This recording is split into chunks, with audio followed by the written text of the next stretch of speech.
Well, this is the most painful part of my personal story right here, at least was one of the most painful parts. But now looking back, it's a heavy. After 4 years of sobriety, I relapsed.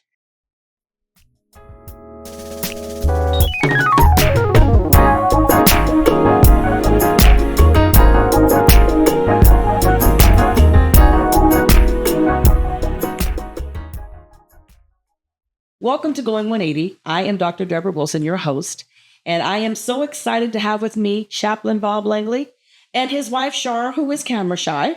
So we're going to meet with Chaplain Bob today, and he is many things. But so today we're just going to talk to Bob.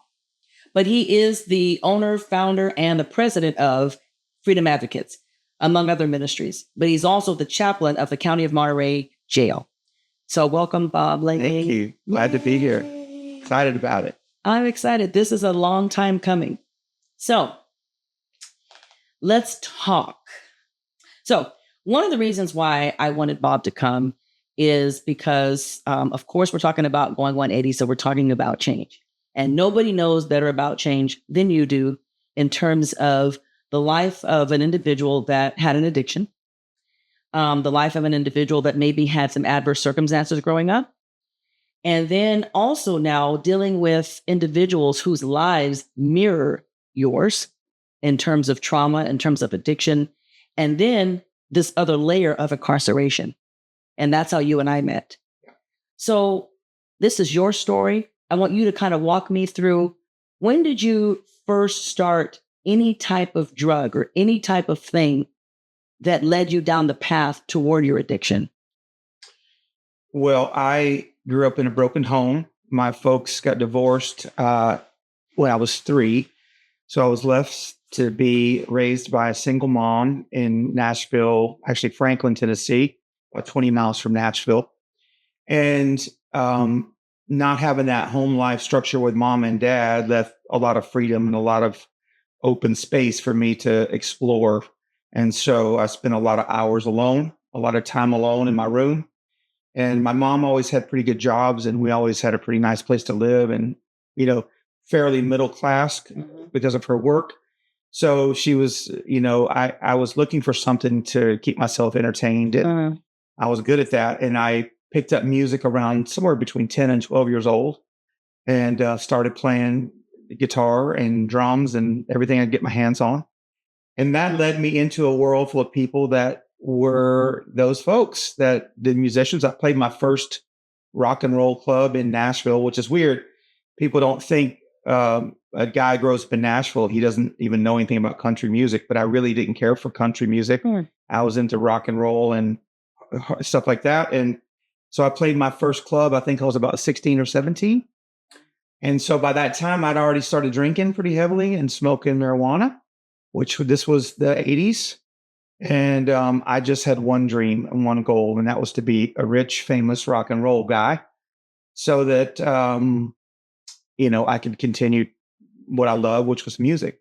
And that lifestyle and that crowd of people left me very empty. And the addiction came on very quick.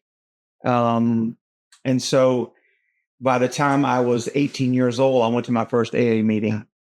And they said, you have the disease of addiction. You're going to have it for the rest of your life. Kind of like you need to reconcile that, own that. And that was like a death sentence a bit. I'm like, oh, wow. At 18 years old, I went, oh my gosh, I don't know how I'm going to quit. I didn't get anything for me personally, AA and NA didn't really help me very much. But now I understand it more because I've done a little more study on that whole group. And, but I was lost and trying to be rich and famous. So people always say drug of addiction. Your drug of choice. So it was marijuana, or was it alcohol at the time? Well, the old school guys like me have a saying. Well, I call it a garbage pail drug addict. I will try anything, anytime anybody had. But the way it went down was alcohol and marijuana were sort of brothers, and they were easy to get, and those things opened the door. I remember I tried cocaine probably around 18 for the first time, and I remember clearly the first few times I tried it, I'm like, this is going to be a major problem. I knew it in my knower. In your knower that you Like, it's going to be a problem because I liked it too much. And go ahead. I have a question because this comes up, and there are so many confusing and conflicting arguments about marijuana. My first question to you is: do you believe that marijuana is addictive? 100%. No, it is. Personally, no, it is. Mm-hmm. So, do you also believe that it's a gateway drug into something else? Absolutely. I personally believe it is. It opens you up spiritually. It opens you up to more demonic activity. I believe, again, a lot of people would argue back against that, but I personally know what it did for my life. And I actually thought that was going to be the hardest thing to quit. And in many ways, it was the easiest. I don't know how to describe that exactly, but it was like it was over, and I didn't, because I smoked pot every day, probably for 10 years. Yeah, every day. So you tried cocaine. Was it cocaine or was it crack? I know there's It was cocaine first because it was the late 80s. Crack wasn't really big yet. By the time I was in my early 20s, crack was starting to come around, and that was a part of it too for me. It wasn't as much, but it was more what we call just cocaine, powder cocaine. But then crack was starting to get popular right as I was starting to get my act together. It definitely it comes on. It comes on with a vengeance. It's heavy. It's a powerful, even more addictive than the actual cocaine itself. So I have a question, because you are one of the gigantors, as far as I'm concerned, in worship and praise. Were you exposed to church and Christ when you were a child? Not at all. In the Bible Belt in Nashville and in Tennessee, in the South, Christianity is kind of everywhere. It's, we hear about it. We're taught, we're not taught about it. I didn't grow up in a Christian family, so no one was talking about it, but it's on every corner. There's a Baptist church everywhere. And it's what I would call nominal Christianity, most of it, where it's a tradition on Sundays, a box to check. Gotcha. And it wasn't a deep, relationship with God. No one ever said, hey, you may want to look into God. That didn't happen to me until it did. And we'll get to that in a second. But no, I was not raised around. Matter of fact, we would mock them. And there was a lot of goofy kind of preachers on TV at the time. I shouldn't say goofy, but you know what I mean? Yes, yeah. Where you're like, we would make fun of it because it was just so far-fetched to us because we didn't know anything. And so, and then I ended up meeting the Lord, and I realized how real it was. Did your mom know that you were using cocaine? One of my biggest struggles growing up was that my mom was a pretty heavy drinker as well. And that the party lifestyle was around me a bit. And so it was kind of a part of our family DNA, and it was a part of the world that I came from.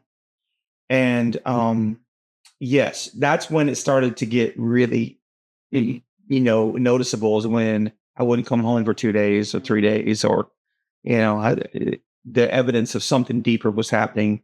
She found out and could see it. Were you and your mom close? Yes and no. We were more like brother sister because she's exactly 20 years older than me. Oh, wow. Yeah. She was 20 when she had 19 and she had me. So it was a lot of a big sister kind of flavor, more so than a parental kind of flavor. Yes, we're close still to this day, and she's still one of my closest friends, and obviously my mom, but it was a different kind of relationship a bit. You mentioned that she raised you by herself. What happened to Dad? Dad quickly got remarried, moved across town, and was way more conservative as a person than my mother, and had another family. I have a half brother and half sister. They didn't have those children for about 10 years later. They didn't have kids right away. So I have a half brother and half sister now that I adore. And yeah. And your dad's still alive? He's 84. He just was here last week. Oh, praise God. He's 84. My dad is 84. My stepmother's 77. And they just came to visit last week. So yeah. Oh, that's awesome. So you were able to have that relationship. Oh, my dad and I are very close. My stepmom as well. And yeah, it's been a very different relationship since the sobriety and the Lord.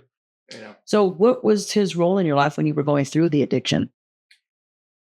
Well, I would see my father every other weekend. That was how the relationship was set up. My mom raised me, which in so many ways gave me tons of creativity, tons of freedom, tons of expression of being who I was. At the same time, the lack of boundaries can also be detrimental. And so, my dad, I would see him every other weekend. And so he was much more conservative, much more Restrictive. authoritarian, much more restrictive, but a wonderful, sweet man as well.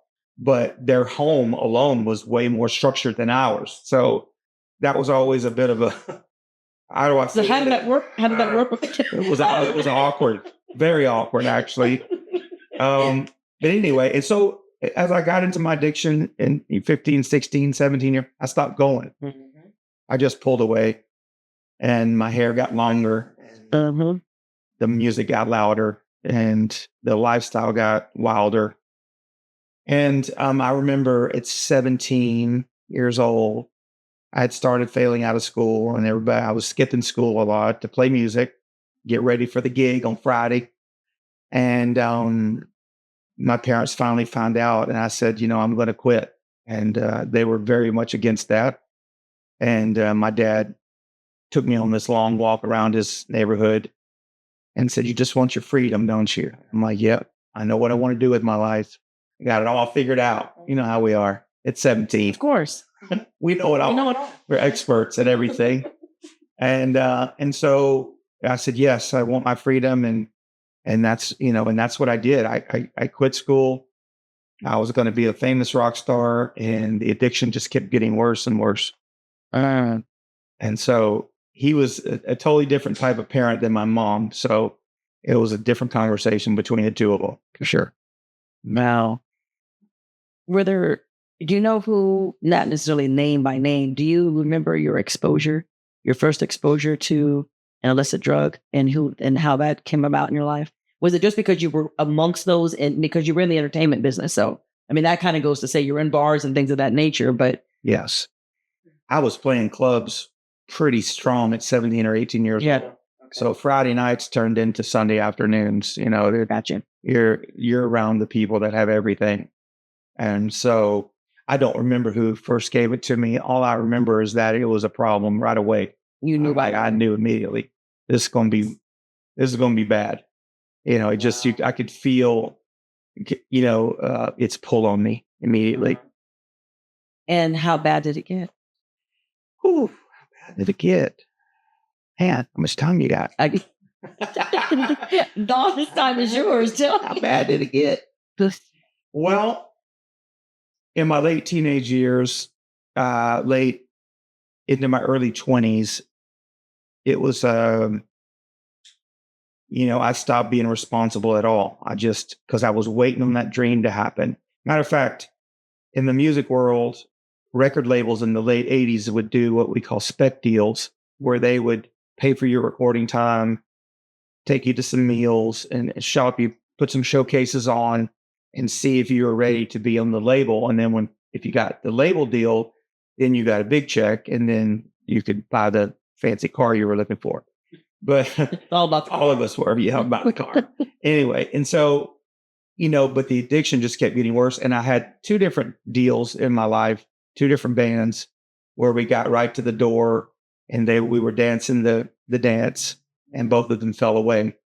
And that just plunged me further each time into deeper addiction. So by the time I'm in my early 20s, I'm not coming home. I'm still living with my mom. And, she's mad at me because she don't see me for 3 or 4 days in a row.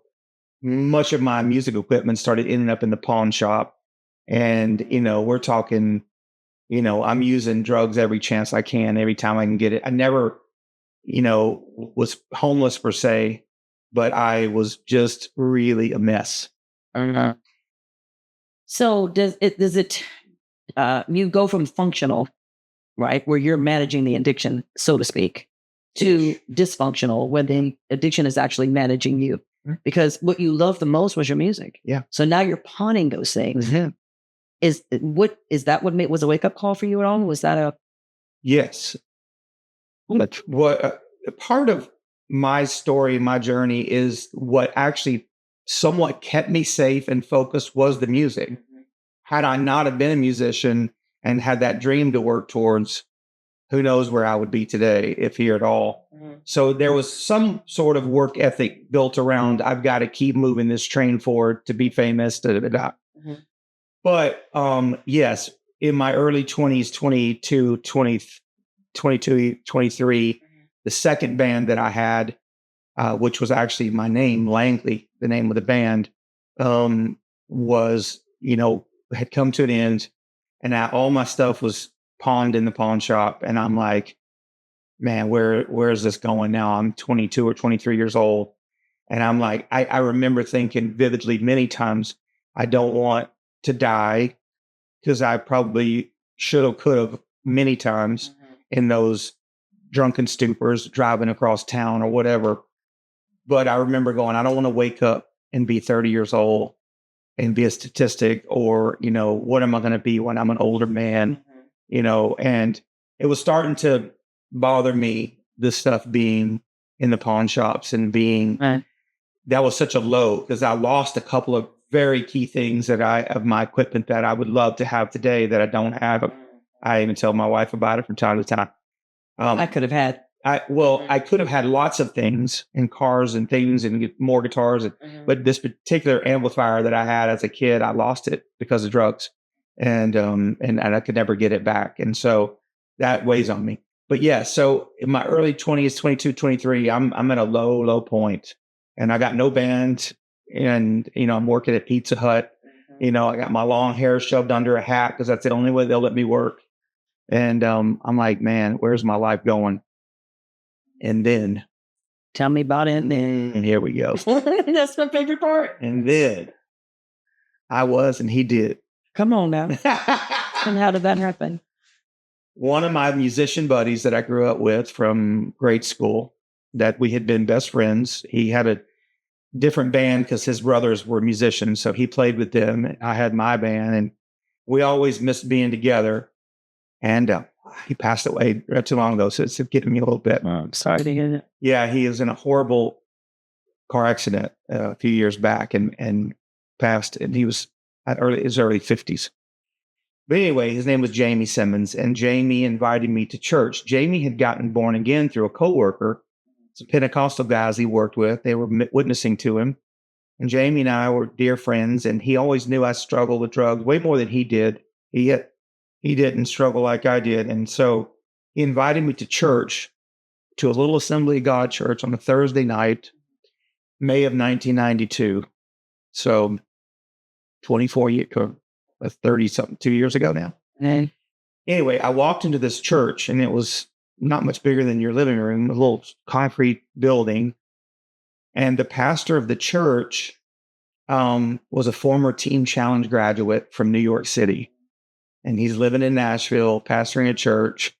I'm pretty sure he was maybe Italian, but he had been through Teen Challenge. He'd been a heroin addict in the 70s, got his life together, and became a pastor.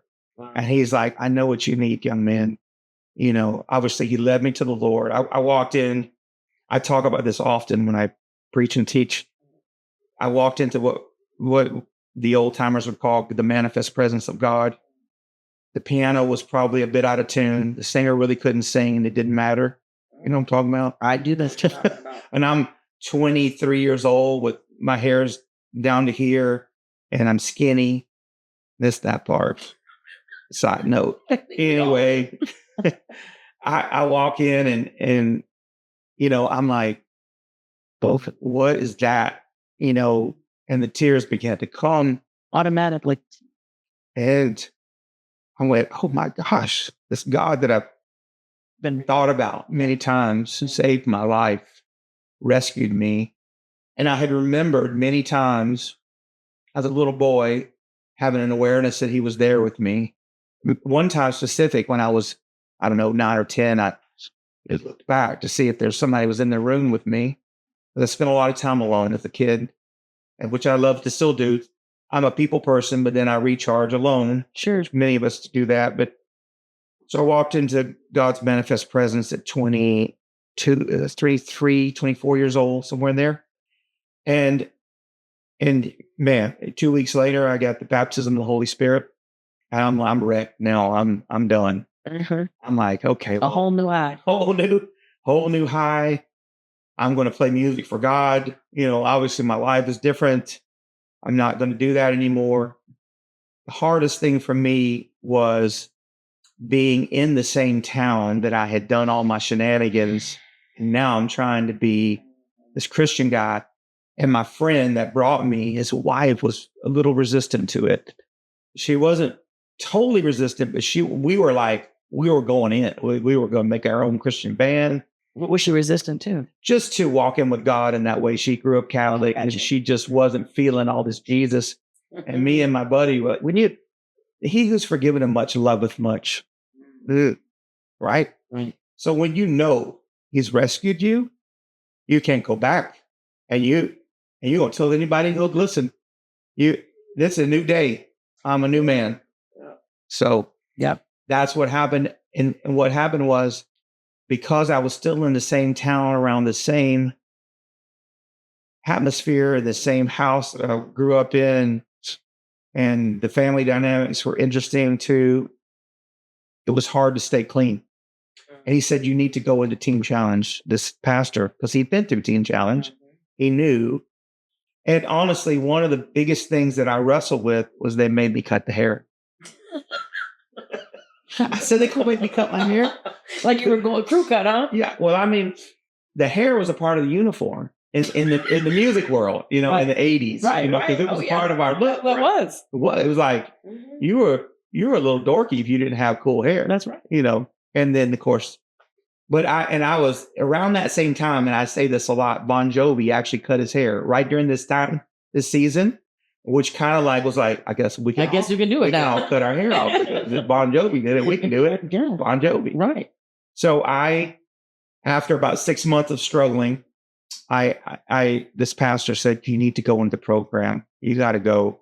And I'm like, well, I want to get up far away from here. And he goes, I know, we're going to get you far away from here. You're going to Pittsburgh, Pennsylvania. That was how it was set up then. So I went to Pittsburgh, Pennsylvania for the first 4 months, and then another area of Pennsylvania for another 8 months. It's structured a little different on the East Coast. And that's how my life turned around through Teen Challenge. I cut the hair off after much, struggling. And explain what Teen Challenge is. Teen Challenge, it's now called Adult and Teen Challenge. They finally changed the name after 50 years. Teen Challenge was the first faith-based drug and alcohol program founded in the early 60s by a man named David Wilkerson. Oh. Okay. David Wilkerson. Country preacher from Pennsylvania. He wrote a very famous book called Across the Switchblade. There was a movie. Mm-hmm. He founded that program, and it's been, there's 1,000 teen challenges around the world today. And it's been the most successful it's a long-term, year-long or more faith-based program. Okay. And so you live there? You live there, you stay there. They say Teen Challenge is like 4 things. It's a little bit like the military. It's a little bit like Bible college. It's a little bit like a church, and it's a little bit like a family. It kind of has 4 elements to it, because you live there, you program there, you stay there for a year plus. So I leave my hometown, I go to Teen Challenge. My whole life is different. And within a month or two, I'm singing in churches all over the East Coast. I'm sharing my story, probably way too soon, but I did, because that was part of how it was structured. And, I even got to do some of my own music with the program. And so that's how it all turned around. It was 1993. How long were you in Teen Challenge? I did a year in the program, and I did a 6-month internship in another location in Virginia, and a year and a half. Then what did you do? Well, this is where the story gets a little rocky. I went home and tried to fit in again. and stayed home for about a year, tried to rebuild my life, kind of lived on pins and needles. Were you scared? I was scared. I was scared that I would relapse. And Can you describe what that feels like? well, that butterfly feeling that you get of, all my friends are hanging out, having a good time, and I'm by myself on Friday night watching movies, Okay. and didn't really have any close friends because, again, I'm back in my hometown now. Okay. And all the people I grew up with, they only knew the old Bob, first off, and none of them were living the same life I was living. And I was single. I wasn't married yet. So going to a church and fitting in sometimes can be challenging without family with you, and feel a little bit like a little bit of an outcast. And Nashville's can be a very, I don't know, how do I describe it? It's a very transient kind of town. It's very surfacey. So everybody's friendly, unless you know them, then you get to know them. And I was kind of a new guy in my hometown. In your own town, yeah. So you are saved now during this time. Yep. Did you go back and reconcile that with your either of your parents? Oh, for a year solid, I told them I'm sorry over and over. Not even that part too, which is a blessing. But did they understand your relationship with Christ? Did they? Yes. Both of them saw God transform their son. Very two different people. Right. But both of them, part of the thing I love to remind them even to this day is, I tell them a lot, like, you guys can't deny the power of Almighty God. He changed your son radically. So you can think whatever you want. Because again, I'm the spirit-filled, all in Jesus guy. And, my folks are older, and, they both know the Lord. I've made sure that, because I'm aggressive that way. And, I love to share with them the miracles and the testimonies and of how God is using you today, and not only using me, but what He has done for you, over and over again. Yeah. Mm-hmm. So you leave Teen Challenge, and then you come back to Nashville, and you're kind of a misfit, in your own hometown, right? I guess the new term is imposter syndrome. So it's a good one. And I'm keeping that. Yeah, we have a lot of new terms now.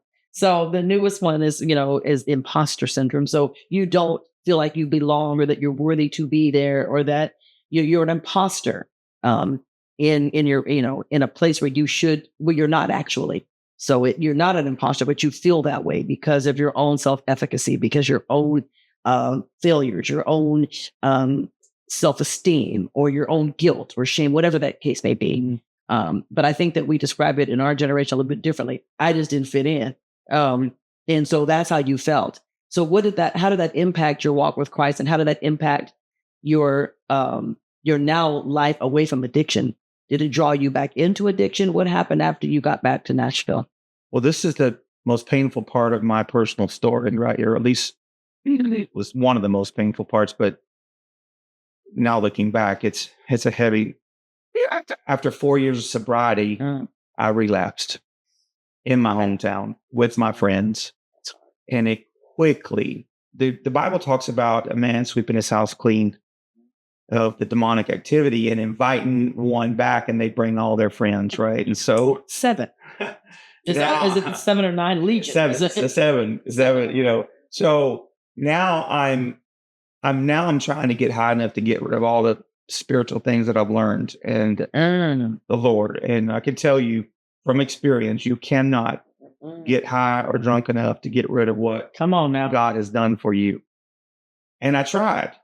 I had to, because I was so guilty and so down and so beat up, and couldn't believe that I had lost this momentum. That's a long time gone. 4 years of sobriety, yes. And the problem was, I probably never needed to go back there again and just leave there and call it a day.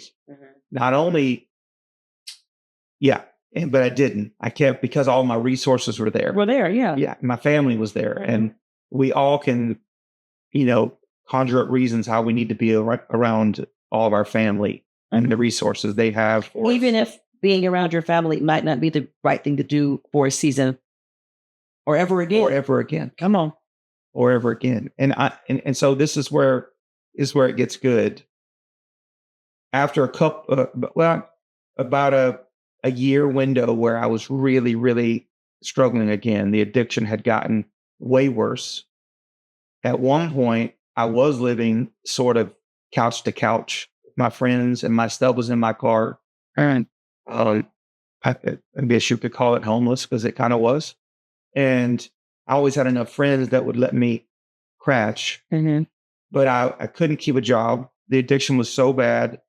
And I had a car that was running until it wasn't. And it basically blew up on me. And now I'm like, I don't have a car. I have anything. And my mother finally, after all those years of really taking advantage and her helping me when she shouldn't have, she said, I'm done. You can't come back here. I was 23 or 4 at the time. No, I'm sorry. I'm close to 30 at this point. Okay. And she goes, you can't come live here. And I went, oh, wow.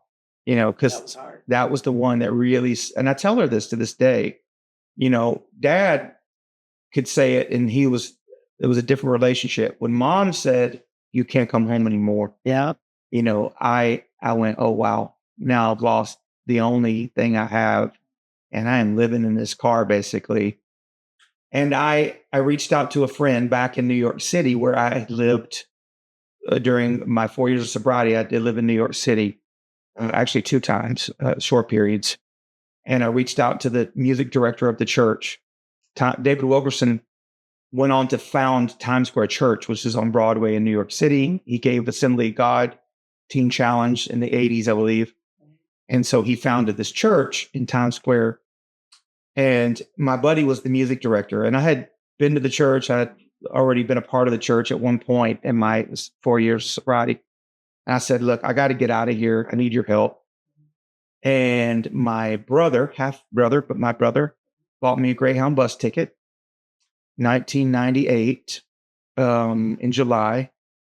And I went back to New York City for the 3rd time to live and start my life over again. Mm-hmm. And shortly after that, so that was the summer of 1998. Christmas banquet comes, 1998. And the Lord, I'm back in the choir. My life's getting better. Mm-hmm. Things are getting good. God's restoring my life. I had $19 when I got to I went to New Jersey to live with my friend and his family and his kids. That was fun. I had $19 when I got there. My brother had given me a bus ticket and a little bit of money. And I like, okay, God, all right, 10:30. Here I am, 29 or 30 years old at this time. Mm-hmm. And I'm at a Christmas banquet in the church that I was in the choir, 200-member choir.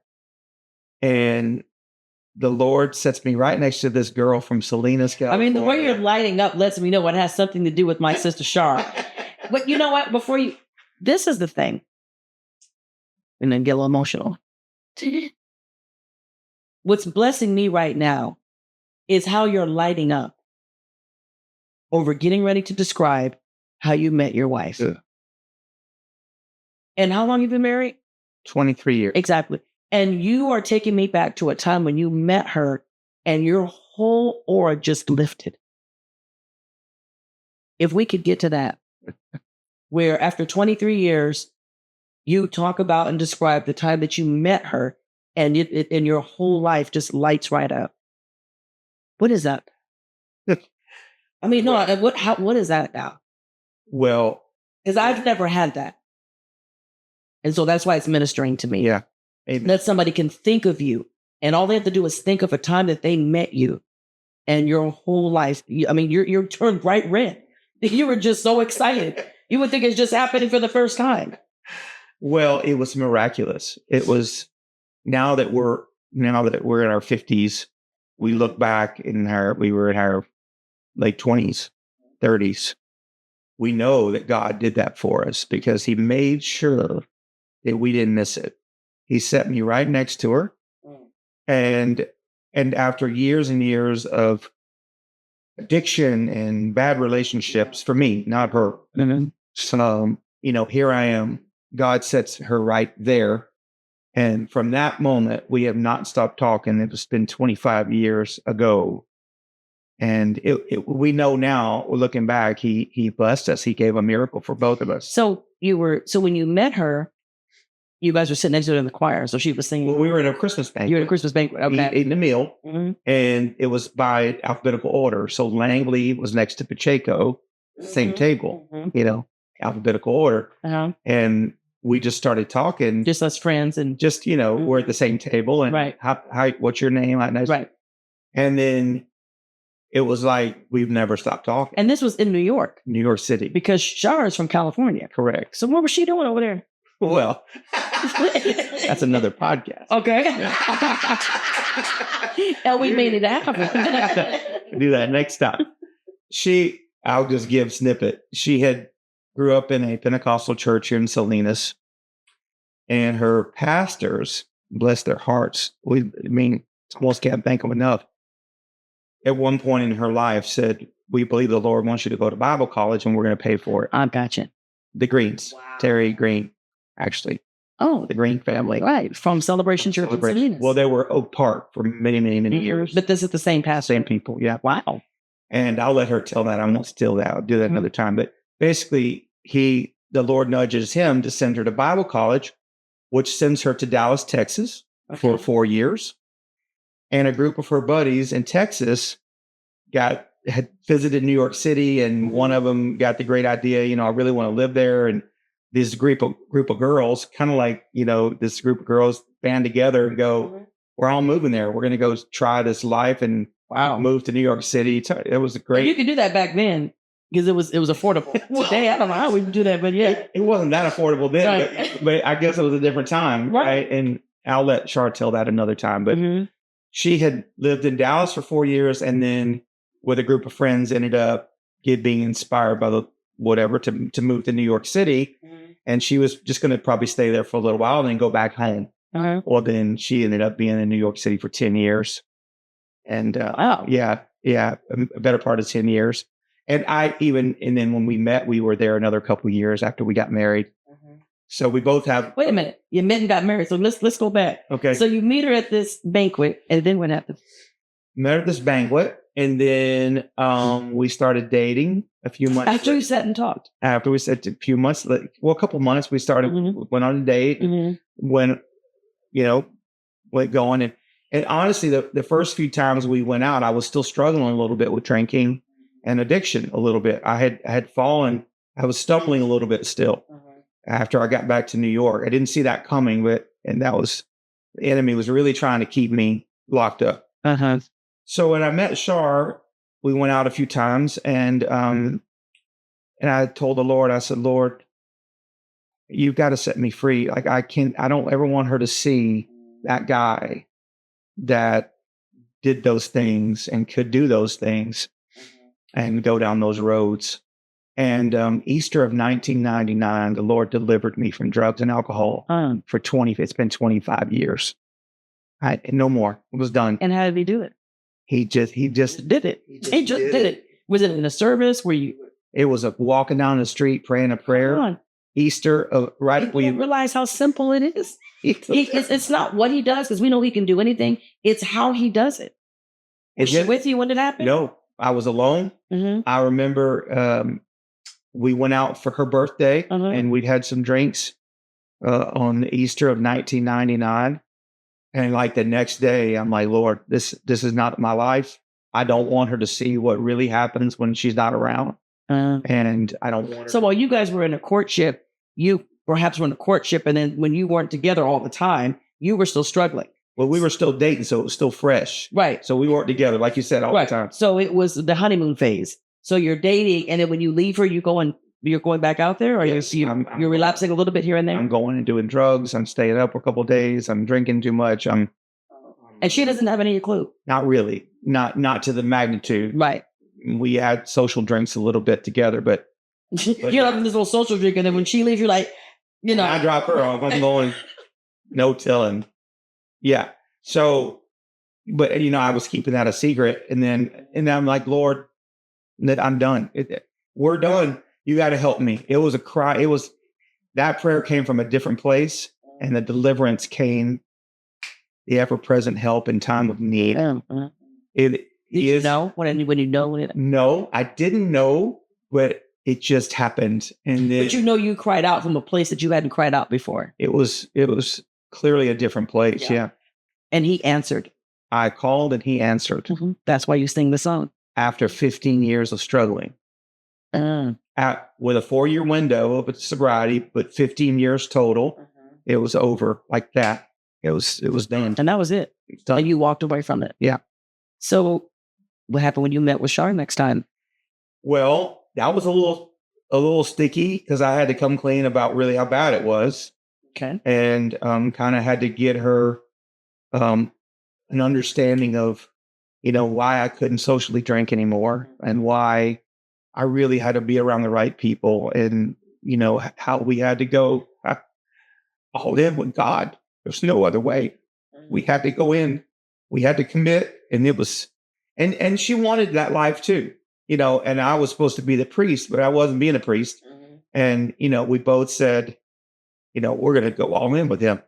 It is what it is. What a blessing. Because it's a sacrifice for her. Because unlike some people might believe, God does not condemn drinking, and she wasn't drinking to get drunk. She might have been having a little, cocktail of wine here and there. So in other words, she had to, in essence, she had to completely leave that notion for herself to be able to be a wife. And because, and that was challenging early on a little bit because all I knew was Pentecostal legalism of being a teetotaler and, don't even go near a bar, don't even walk to that side of the restaurant or down that aisle. I didn't know any other way. And she's like, I don't have a problem. You do. She's like, I want to walk. But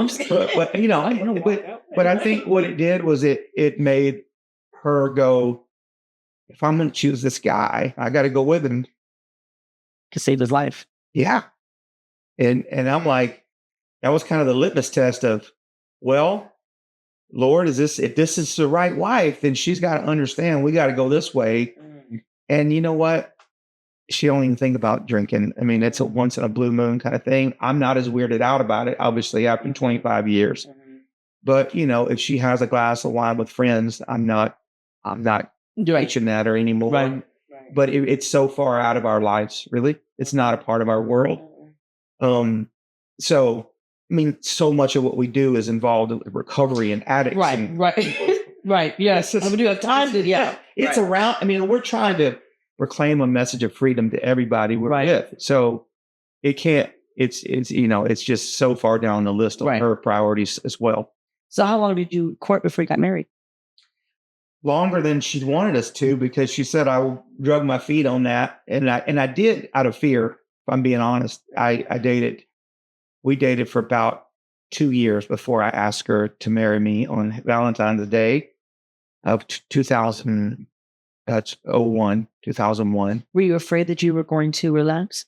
No, I just, I just wanted to make sure, I grew up with a lot of other bad relationships early on and, girlfriends and things like that. And I just I was almost scared, Lord, are you sure? I mean, I knew, but I was just so fearful that I was going to miss it. And, again, it pretty much felt right from the beginning. And I just wanted to make sure I gave it enough time. Well, it also took me a year to save up for a ring, if I'm being honest. Well, that's noble. Some time. That's noble. It took, I had to save up quite a bit of money for the ring, and that took some time. And then I wanted it to be a special day when I asked. Was it? And so it was Valentine's Day of that year, 2001. Was she expecting it? She was, because I made the plans for the whole day, and I normally am not the planner. Okay. She knew something was going on. She knew something was up. So, after you proposed, how long did it take before you actually got married? About 6 months. Oh, okay. Yeah, it was quick. It was quick. And you lived in New York? She lived in, we both lived in, I lived in Queens, and she lived in Manhattan and then Upper Manhattan. Uh-huh. Yeah. So how did you get back here? Familiar. Well, we got married. We bought our first house I wanted us home with a dog and a music room. And so we bought our house in New Jersey, which put us about 50 miles from the city. Uh-huh. And we were both commuting into the city for our jobs. And the huge part of the church was a huge part of our life and that culture and music and choir. And our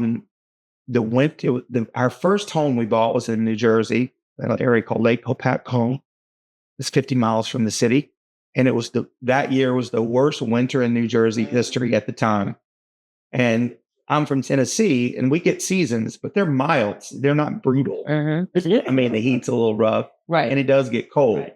But New Jersey winters are another level. You'll have 5 days in a row of 0 degrees or -5 or 5 degrees, and snow was like this high. Oh, wow. And we're commuting and, we're spending 2 and 3 hours a day in the car sometimes or more. And it was just not a good lifestyle. That's began to be stirring in me specifically. And we went on vacation. Well, we would come see her family in Salinas, and it'd be 70 on Christmas Day and sunny. So you're like, I think you might need to. Well, it ain't so bad, is it? What's a Salinas, though? Where is that? I mean, no one knows what a Salinas. They really don't. They don't know where that is or what. They've heard of Monterey, they've heard of Pebble Beach, and Carmel, maybe Carmel, but not Salinas. And I had never heard of Salinas. And then she told me it's rodeo, and of course we have rodeos in Tennessee.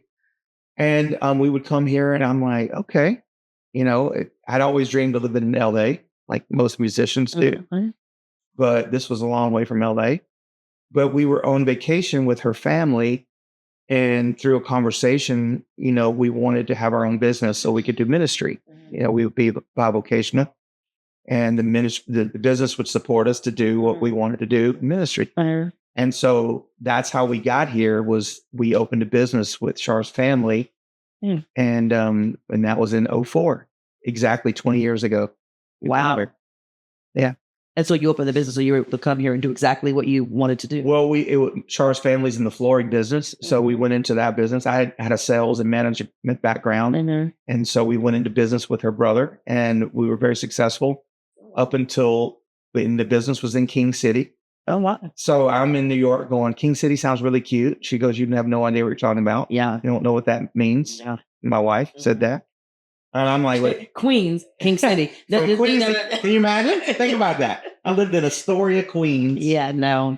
Ran all over that city, which we both miss a lot. But, we hope to go back more in the future. To visit. Visit.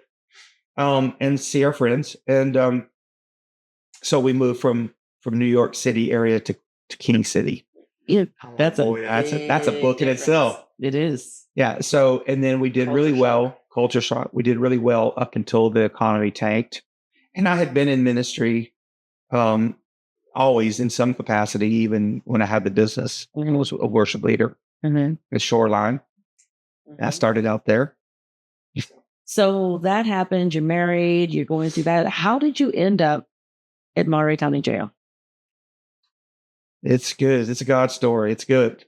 Well, the first 10 years, I was a worship pastor of some of the churches here in the county. Right. Cypress and Shoreline. Char worked there with me as well in both churches. Char's always been my administrative guru and keep me organized. I'm the creative side of the deal.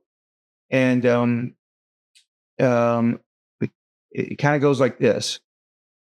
When I was with Cypress, I started out part-time, so I needed an additional job. And I knew a friend, the Lord dropped in my spirit, go see your friend at Salvation Army. Right.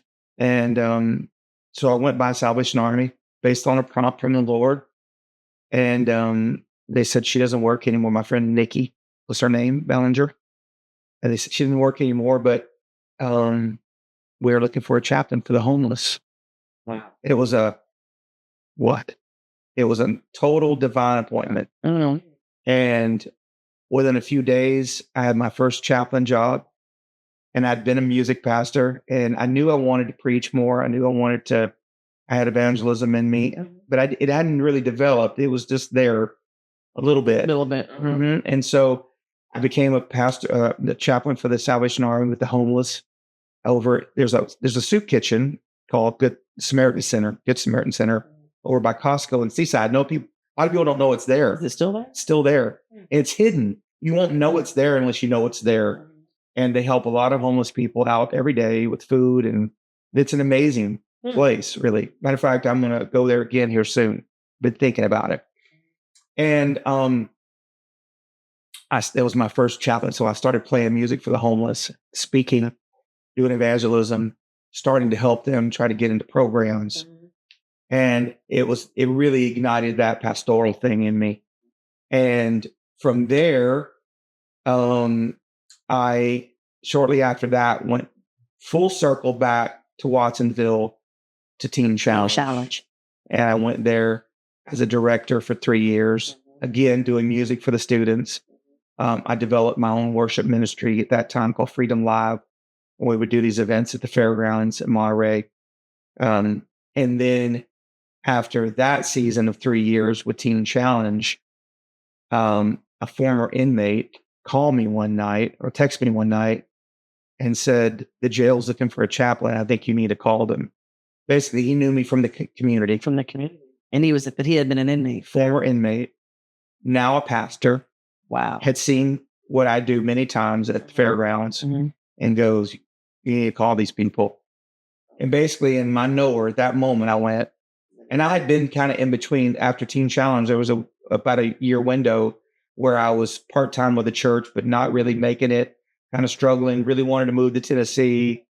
Just really wanted to go, back to where it's affordable. This was way before now. Yeah. This is 10 years ago. And this guy texted me one night and I went, oh my gosh, that's my new assignment. I knew it immediately. And like, you're going to take me to that jail. There's a jail there? I didn't even know there was a jail there. Didn't know where it was. Never seen it. I think we all know there's a jail in town, but we don't know anything about it. And so I went there 7 years ago right now. I got the job with another man. And did you go to the jail or did you go to the gentleman, whoever was running? Well, I made the phone call to the man who got the contract. Okay. The first guy that we talk about. And I made the phone call and he said, well, meet me here. And through a process, as a matter of fact, I told him I can't go full. I knew how much it paid. It didn't pay a whole lot. And I'm like, I can't take it full time because I got to keep my feelers out because I got to do music still to make a living. And so I kind of said, I'll do part-time for you. I'm not doing full-time. I'll do part-time. And honestly, it was the greatest assignment the Lord has ever given me. And when you think about the steps that God has taken me on for him to take me there, it was like, yeah, I can't believe you're doing this for me. What an honor. I still feel that same way today. Well, how grateful am I? So you worked under somebody else's contract for how many years? 6 years. And then what happened? Oh, you want me to go there? Won't he do it? Won't he will? Won't he will? Man, now it's in my list. So during COVID, the original contract was supposed to be 3 years. And then because of COVID, it got extended. Yeah. 2 more years because of COVID on and off and on. And then the election came and then they extended it. So what was supposed to be a 3-year original agreement for the other guy was 3 years, turned into 6 years. And I had to keep doing all kinds of other jobs to stay there. They did eventually, quickly, after about 6 months, made me full-time. They go, we want him. And I became full-time. This was at the jail. The jail wanted you full-time. The jail wanted me full-time. They said, you're the right guy. And I knew that. And so I worked for the other man for 6 years under his contract, and and I had other church jobs and different things to keep an income coming in. And as the Lord again would lead, and then during COVID, we started our company, Freedom Advocates, and at the same time we started Freedom Live, which is our nonprofit just so we'd be available to kind of pivot whatever way we needed to go That's right. with donations or with contracts. Mhm. We would have both things going. And really, if I'm being honest, they both do the same things in parallel. Yeah. Just depends on It depends on what the need is. what the need is and where we need to go. Mhm. I mean, you can't separate the two. It's just two or three different streams. It's two, exactly. And so early this year, after 6 years, we got the contract. You sure did. Our own company. You sure did. And again, one of the greatest accomplishments and greatest things God's done. Really. Won't he do it? Won't he will? Yeah. So that brings great joy. When Jesus ascended to heaven in the book of First Peter, I believe it is, I think it's First Peter, Peter says a statement that will always stick with me. I have a plaque, and it says, "Although you're no longer with us, Lord, I'm filled with deep, inexpressible joy." That's what Peter said. I'm like, all right, I get that. Because when he's done so many things for you, and you owe him your life, there's, you just have to trust him and make him Lord and let him lead. Make him lead. The difference between him being Savior, which he saved you out of your addiction and saved you from ruin, and making him Lord, those are two different things. Right? Me going. Well, I want to get you going because I think people need to hear that. What is the difference between him being Savior? Because we need him to be Savior, right? We need to be saved. But what is the difference in our relationship with him when it goes from Savior to Lord to you? Actually, that's a huge, after we lost everything in the 2009 crash of the economy, around that time, I had been the worship leader. I was the worship leader at Shoreline. So you got 2,500 people in front of me on a Sunday morning leading worship. And I met this older couple here in Monterey, and they began to ask me very pointed questions about the Lord. We became friends with them, and they became quickly became mentors to us. Mm-hmm. They were older, and we needed that. We needed someone to help us see the scripture through a clear lens. And they began to ask me questions about lordship. And, when you're spirit-filled, tongue-talking Christian, and you love God and you are legitimately trying to follow God, you think you're in a lordship relationship a lot of times when you realize I'm not really in a lordship. I'm not checking in. I'm not asking God things that I need to be checking in with. In the details. In the details of it all. And I began to go over scriptures like, in all your ways acknowledge him and he'll direct your path. Well, in the Hebrew language, that scripture says, go to him for appointment and approval. In all areas of your life, go to him for appointment and approval. Not just part of the parts. Not just the part that you can do yourself. Not just the things that are easy. Yeah. Not just the things that are comfortable. No. Yeah. Will you allow him? Well, here's an interesting thought too. Faith is the conviction of the Spirit to do something. Uh-huh. We don't walk by sight, we walk by faith. And everything we do is supposed to be done in faith. Faith is God speaking and us obeying. That's the completion of faith, right? But most people don't slow down long enough to go, God, should I? God, do you want me to? Am I allowed to? Because we don't want the restrictions put on us. We don't want that on us. That's lordship. Jesus said very clearly in red letter, I don't know why we don't talk about this more, but he said this: if any man is going to come after me, he must deny himself. That actually, self means soul, life, deny his own life, take up his cross daily. Those are the things that we don't want to deal with. No. The skirmishes and the grinding, and follow me daily. So deny yourself, take up your cross daily, and follow me. But the next line is my favorite line. It says, and he who lays down his life for me will find their life. You can't bring your agenda to God. You have to relinquish your will to him. Did you ever go to therapy? Good out. Nothing against therapy, because I believe in therapy. But I just thought I'd ask you that. Mm-hmm. Is maybe, if we called maybe Teen Challenge or something like that therapy, if that's what you want to call therapy, right? Because I guess there's a therapeutic part of that, right? Sure.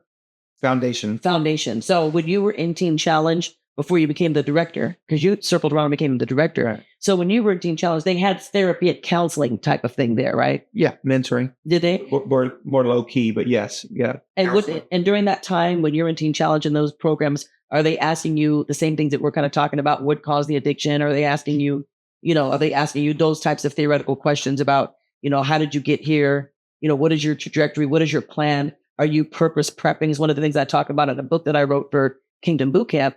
Is what am I doing to prepare for my purpose? What am I, how am I preparing for God's purpose in my life? Now that I realize his purpose for my life is not the way I'm living, right? So you did have some level of mentorship, counseling, whatever that is during that time. Mm-hmm. But there was not this theoretical thing where you sat there in a therapeutic session and said, I have to have therapy to do this. Correct. Right. And so you're saying something that I think people are failing to realize is that nothing wrong with AA, because you obviously are a proponent of all of those programs. Yeah. But you said to me that you were delivered from your addiction. 100%. 100%. And you know the difference. I know. Because you worked you were the director of a program. Uh-huh. So you know the difference between program freedom or program coming out of that, or program graduation, as opposed to deliverance and the exoneration that comes through deliverance. Do you believe that the deliverance or the program, the faith-based programs that allowed you to come to Christ in a way that said, I'm crying out to God in a way I never have, and God, you delivered me. Do you believe that that the other types of programs, NA and AA, do you think they're as effective as? No, they're not. And statistically, you can Google that. And basically, somebody did a study many years ago mm-hmm. and took like 100 men over 5 years. Mm-hmm. And when they did the AA and NA programs, mm-hmm. secular programs, mm-hmm. they're normally very short term, 30, 60 days, 90 days. Uh-huh. Faith-based programs are much longer. Mm-hmm. So that is an advantage. But the statistics said somewhere between 5 and 10% of those people in AA programs will stay clean. With a faith-based program, somewhere between 75 and 85%. It's a huge count. That's a big, big difference. Yeah. So you and I met because of a mutual friend, and then you brought me in to the jail. We began ministry, and now we have a whole milestone program, Kingdom Boot Camp, and things of that nature. And you and I work together, different platforms in ministry. But one of the things that I'm looking at is you have created an environment and an atmosphere that has basically touched even the new sheriffs. It has touched the correctional officers in ways that are miraculous and insurmountable. Not just the inmate base, not just the residents of the jail, not just those coming through the medical assisted treatment program, but you have touched the people that run that place. And they are all in. You have programs now. You have services where the people that run this place are playing instruments in the service. What happened? You tell me. I'm looking at the CO and he's on the drums and a worship service. So what do you have? What do you see? What do you envision for the jail that God now has under your spiritual tutelage? Because now you're basically the chaplain, the pastor of the jail. Now you are responsible for, and we understand this, for making sure that all religions are represented, and we understand that part. But going back to the faith-based program, probably that you have, going back to your trajectory in terms of your ministry, what is your vision then for your spiritual services? What is your vision for the future? And do you have any vision, or you and Shar, about pastoralship, church? I mean, what is your vision for the next couple of years that you see? Great. Wow, that's a lot of good questions. I got to get all those. One. I'll chip away at that list. Right. Well, let's see, where do I start? When I got there to the jail, I realized that 900 inmates. It's a massive place. First off, I didn't even know where the jail was. And then I'm here, there's 900 people. And 90 to 95% of the issue in the jail system, and I'm sure it's not just Salinas, it's everywhere, is drugs and alcohol. A lot of times we wonder what the problem is. The problem is very clear. That's why this guy has meth-induced psychosis and probably has some mental health issues. That's why this girl keeps selling her body. That's why this person is, habitually homeless. Usually all can be traced back to drugs and alcohol. So when God literally sent me to the jail, and he did, I can't even take credit of getting the job. Sure. He sent me there. He tapped my shoulder and said, you're going. Your assignment. It's your assignment. And when I got there, I was like, oh, that's why you're sending me here. Because you didn't know that then. I didn't know that. And I didn't know that certainly for a while. And what immediately the burden that came to my heart was, and it's just emotional, was I have to see how many people I can help find not only salvation, because evangelism is my primary gift, but these people need faith-based programs because they're more likely to get the help they need through that than the quick fix, 30-day quick fix. Now, that don't mean I won't help a man get into that too, because I will. Because because people can't have better lives until they get sober. You can set Jesus aside, but you really can't set him aside because he really is the power that will help you live the new life. Bob, one of the things that you said to me when I was coming into the jail, I'll never forget it. You said that God already had shown you, it was F-Pod at the time, Frank Pod. And you said, I already know where I'm going to put you, where God has led me to put you, to do this ministry. I'll never forget it. So I came in and you took me, it was my tour day, it was my orientation. And I said, take me to F-Pod. You said, you want to go to F-Pod? I said, take me to F-Pod. You said, are you sure you want to go to F-Pod? I said, well, yeah, I'm going to see him anyway, right? And you scared me because you were like, I don't know if I should take it to F-Pod. I'm like, well, I don't know if I should be here. I can't go. So you walked me over to F-Pod. It's a rough area. It was, yeah. And, and they were fine though. I walked in and, they seemed fine at the time, of course, and I was a female. This was a male pod. I know. And they were on their best behavior, I guess, because they saw you and they were fine. And then, when they came in, I had a hard time. What you didn't tell me was that there were men of color, the majority. And they came to me shackled. And I can't describe how I felt.